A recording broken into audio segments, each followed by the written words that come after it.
Okay, for number 11, I'll certainly step through the problem and outline what I've done.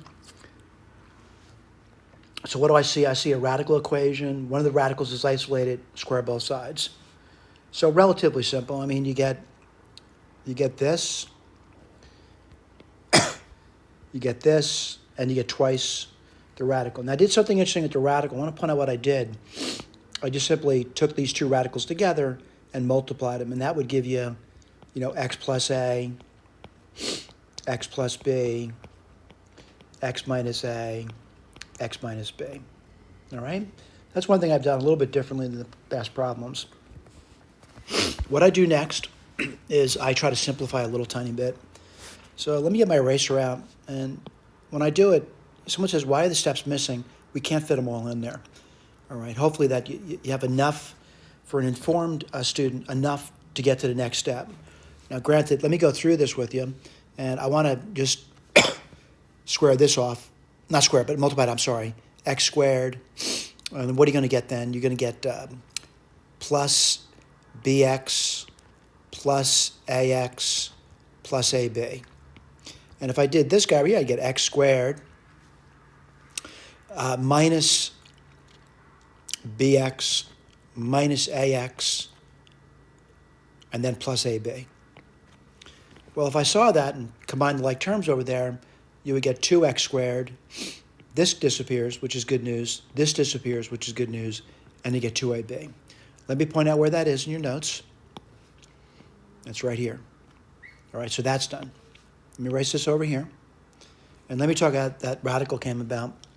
And what I noticed about this over here, I by commuting the factors around, I see two things. I see x plus a, whoops. I don't see a plus a, by the way.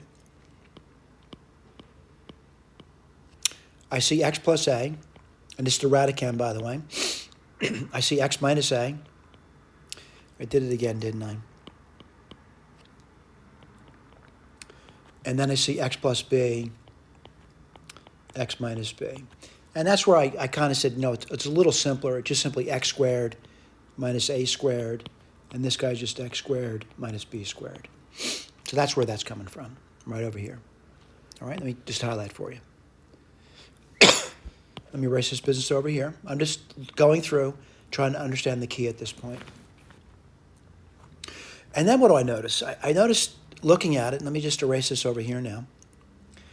I noticed to get to the next step, all I did was I subtracted 2x squared from both sides and 2ab from both sides. And what would you get if you did that? You would get 2 root x squared minus a squared, and then x squared minus b squared, and that would equal 0. And then what I do, I probably would divide through by 2. And that's where this thing's coming about, right over here. Right now, I'm going to say at this point, I think I'm pretty much done. I'm not saying I know the answer at this point, or I know a correct answer, but getting to this line over here, relatively simple. What do I know? It's a square root of whatever that thing has to be 0. So that's fairly simple. And what does that mean? It means that the radicand must be 0. So it means that x could be plus or minus a, and b, I'm sorry. The other one could be, or x could be plus or minus b. Now, I realize a lot of checking to do. I do recommend, though, you check it. So what I'm going to do is, kind of one thing at a time. And should always check in the original. Right? So I'm going to check one thing at a time, and I'm going to check x equals a first. And what would you get over there? Well, let me write this down. You get 2a times a plus b. Over here, you would just get 0. Right, because if x is a, that would be 0. Let me put the other side down. What are you going to get over there? Well, you're going to get 2a squared plus 2ab. Now, the question, are these the same? Well, if you look at it, the left side, the radicand is 2a squared plus 2ab. So this works. That's a good answer.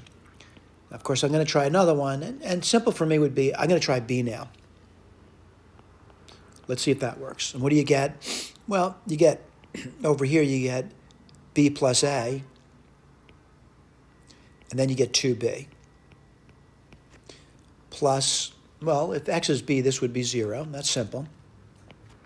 And what do you have over there? Well, the radicand would be 2b squared plus 2ab. Does that stand to reason? Well, you get 2b squared. Yeah, it works fine. All right? Let's not, say we're going to say everything is correct. We have to try the other ones, though, right? So the other one's going to be x equals minus a. Let's try that. Well, this would be 0. Let's write this down now. Plus, and I got to write it down. What's going to be minus 2a, and then minus a minus b. What do you get over here? Well, let's write it down. You're going to get 2a squared plus 2ab. Now, are they the same? Well, looking at it, you get 2a squared plus 2ab. This works. All right, let's keep moving through, checking one at a time. I'm going to check the b now. The minus b, I'm sorry. Well, what do you get? 0 plus minus b minus a, and then minus 2b. What do you get over here? 2b squared plus 2ab. Are the radicands identical? Well, let's see. You get 2b squared. Yeah, 2ab. Everything works fine. All answers are correct. All right? Tough problem, but it's doable. We got 4 answers to it. All right? Thank you.